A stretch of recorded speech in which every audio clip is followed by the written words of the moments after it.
The only remedy for past discrimination is present discrimination, as Ibrahim X. Kendi has said. And this has indeed come to not only Norway, a country you've never heard about, but also Sweden and Denmark. And I'll get into that in this video, how students of color are suggesting racial segregation as a solution to past discrimination as they see it. Before we get to that, head over to koopillus.com/donate and check out the benefits you get from supporting our show. So this is from the Swedish television, the Art Academy in Stockholm. There's a group of students, a student collective called Brown Island, that are reacting to the exhibition space at the National Academy. And of course, this exhibition space is called the White Sea. Now you can understand where this is going. They are saying then that they are suggesting that they should change names because they see it as a part of a racist structure at the school. And they are suggesting that this shall change names to the Sea instead. So in 2019, the student collective Brown Island delivered this suggestion, and because they were feeling like a brown island in a sea of white middle-class students, and thought that this experience, which apparently was a very negative one, was increased by the name of this exhibition space, the White Sea. So this is a quote from one of the members of this student collective. The first thing you are met by when you're entering the Art Academy is the White Sea, also called the White Sea. There's a strong symbolism in that, artist Cassandra Lorca Machiavelli, a fitting name, says.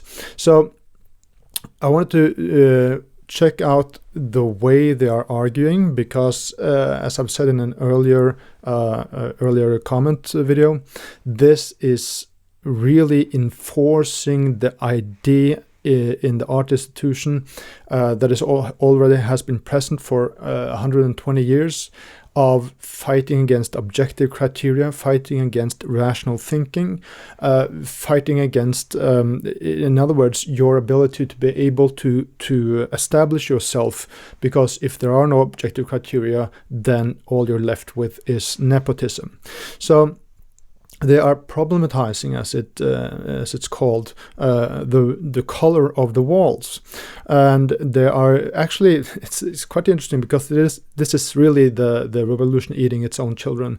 When they're talking about the oppressive white wall tyranny, and they're talking about how this white wall then, infinitely young blank, which emphasizes the beginning as yet unborn, a naked presence full of possibility.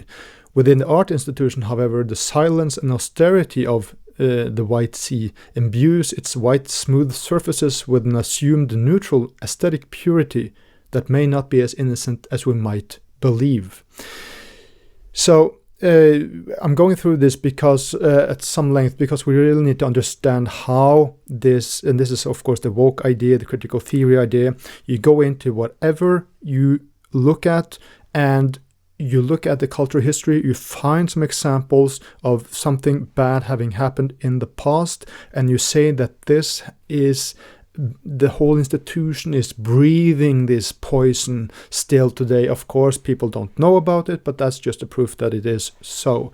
So they're like, one of their arguments is referring to how there's a room in the Swedish royal palace nearby, also called the White Sea. And in this room, powerful people have been sitting, white people, and how this the concept of the White Sea, or white room, both these White Sea rooms, both these rooms in the castle and in the Art Academy, serve the same role for each respective institution as a space for the presentation and representation of power.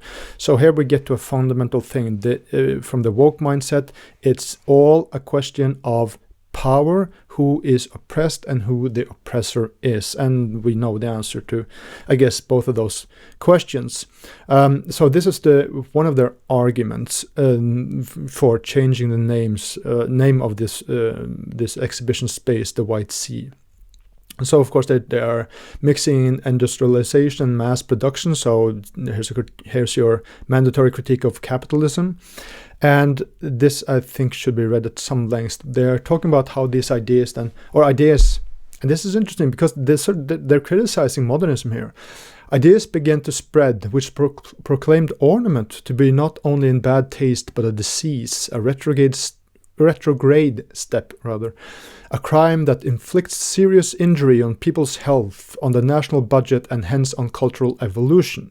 Artists and architects applied models from the language of philosophy, medical doctors and psychologists, adopting the logic of affliction and disease to validate their claims.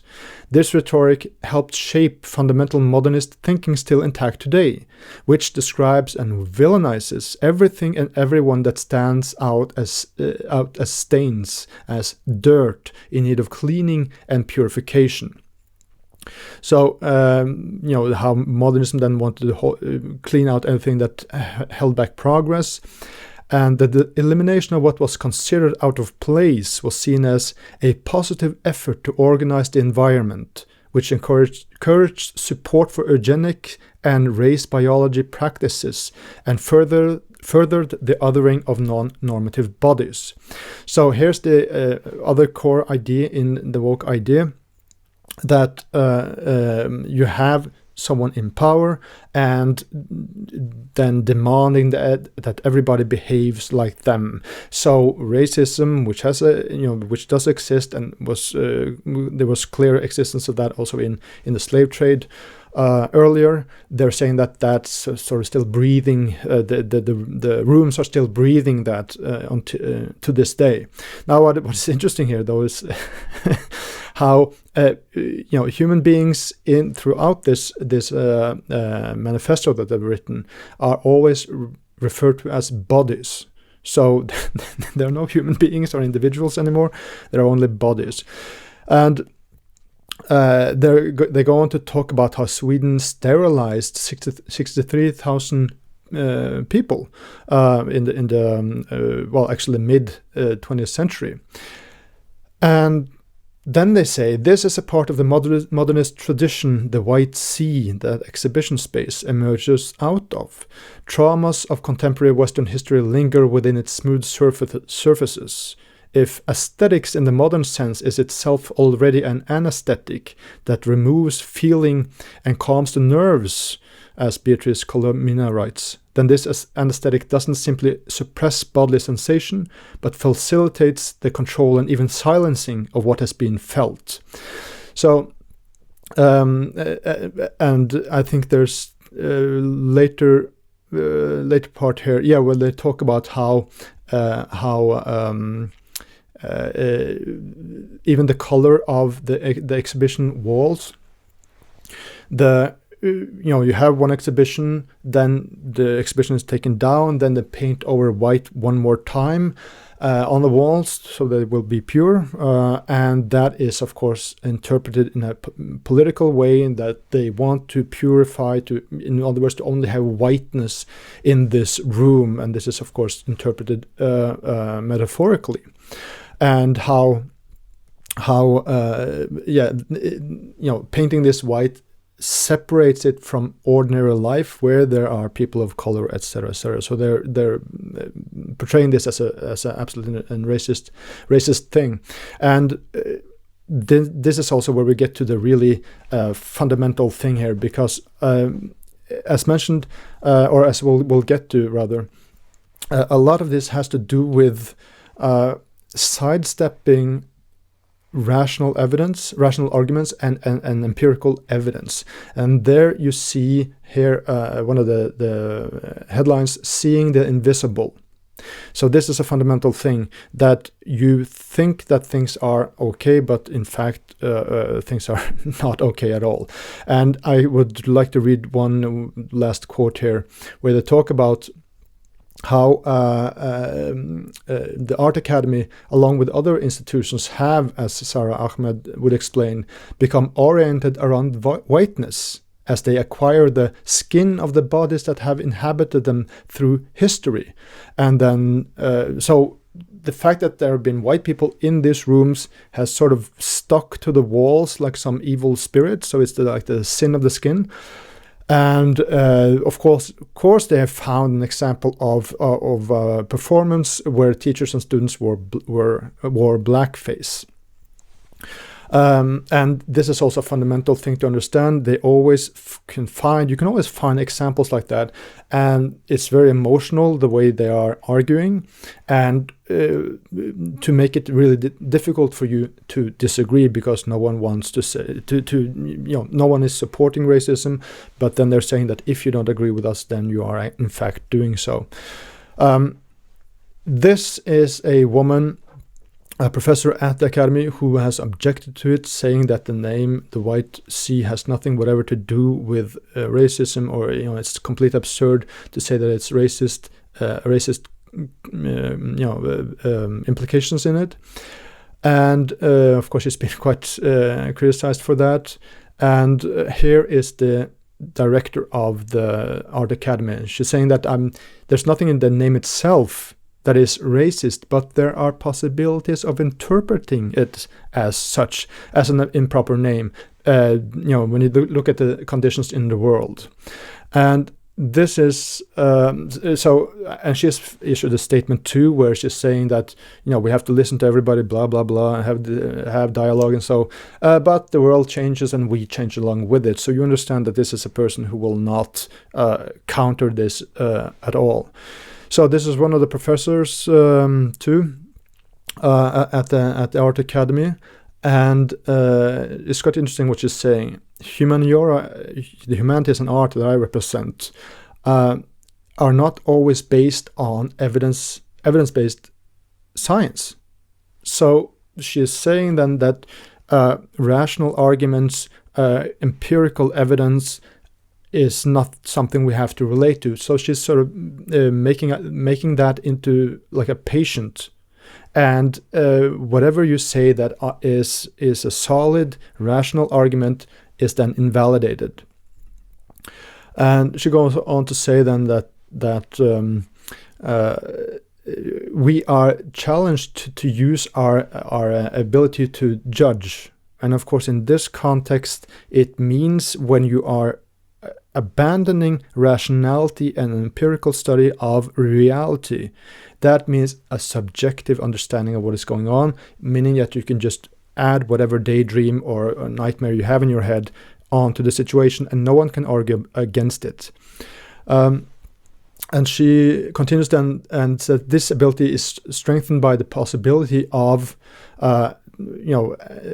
listening to other perspectives than your own perspective, which again is a way of saying that if you have a rational argument, then that is not something you should listen to, because that is, if you participate in a logical argument, then you are participating in the system.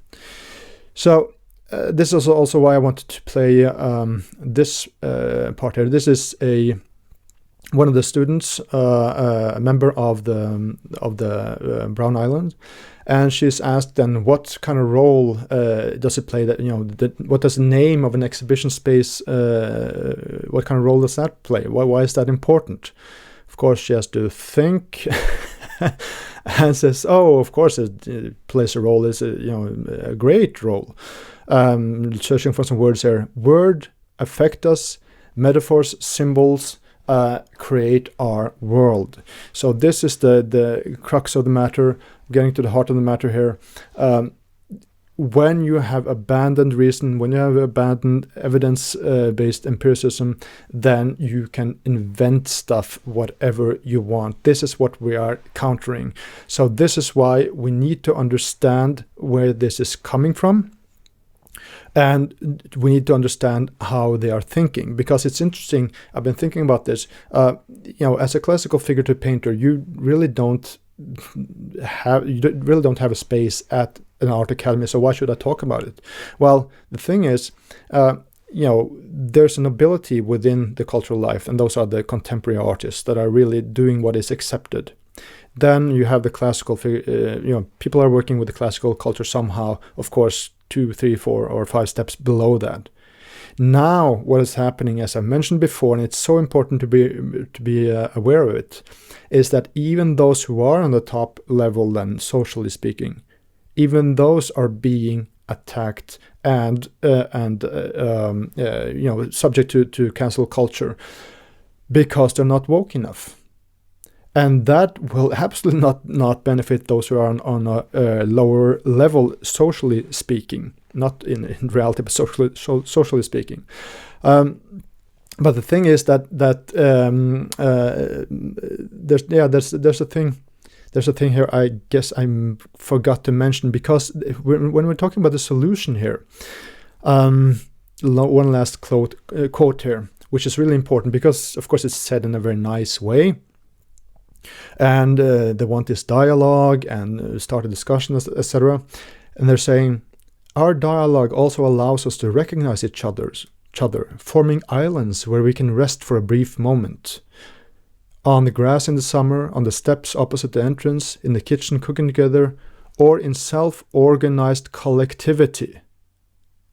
So this is back to the Ibram X. Kendi, where you want to fight racism with racism.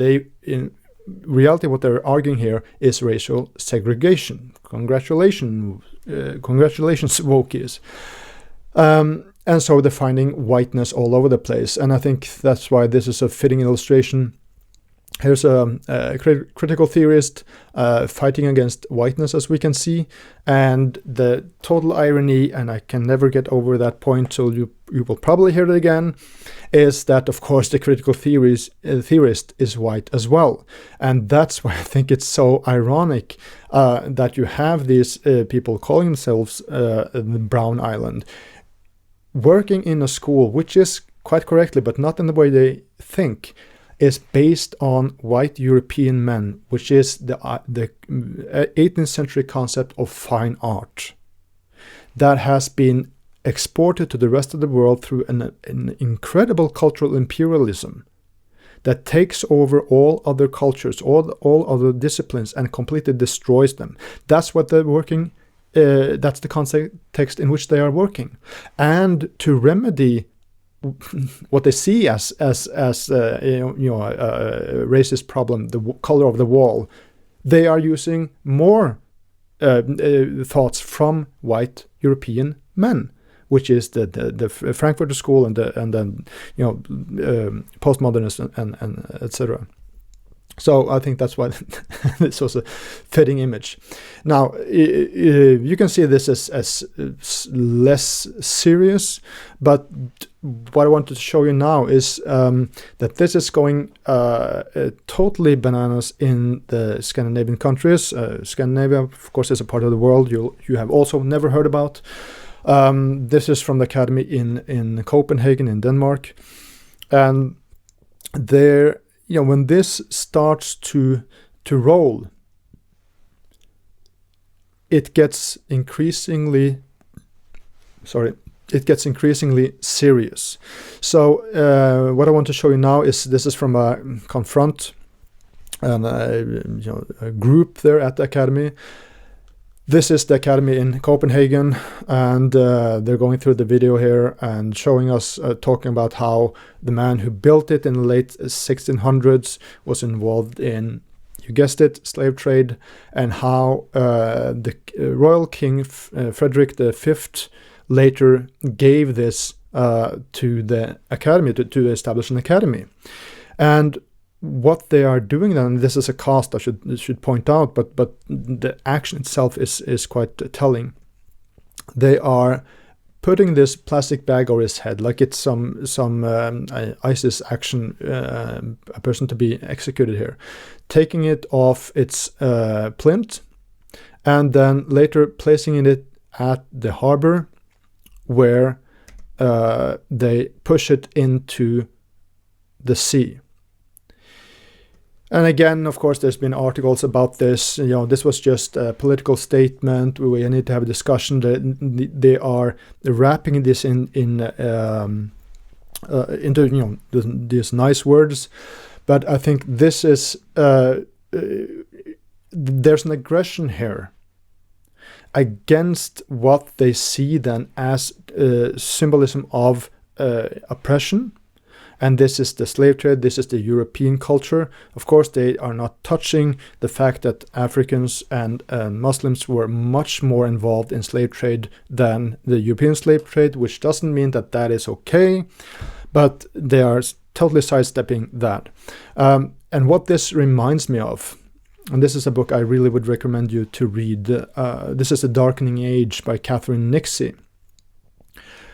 Here's a review from The Guardian, and I'll quote a little bit from that. But in that book, she is talking about how, and this is an interesting thing, when the early Christian Zealots really were, fighting for this new belief, they were extremely aggressive, very, very similar to what ISIS did in Syria. And she is talking about how these sculptures, how these buildings were destroyed was not just weathering and time passing and earthquakes. What happened in short was that with the new religion, the monotheistic religion, which she describes as a problem because monotheism is based on the idea that you have the truth and therefore you have to destroy what is not true, right? They get, first, the state doesn't do anything about their aggression. It sort of looks through the fingers with attacks on sculptures, on classical culture in general. But then, as time goes, and especially, for example, one famous example is Theodosius II, the Roman emperor, who ordered the destruction of the temple, the Zeus temple in Olympia. So it goes from a passive acceptance, like this, the principle at the Art Academy in Sweden. Oh, we will just change with the time. And if this goes far enough, it will become state politics. That's the point. And you have the Serapeum, the temple in Alexandria, apparently was much more beautiful than even the Parthenon, which was in 391, in a specific date, I presume, there was an attack launched at it. It was not something that had to do with years and years of weathering and people using it for shelter or whatever. It was an attack by Christian zealots coming in a horde, tearing it down.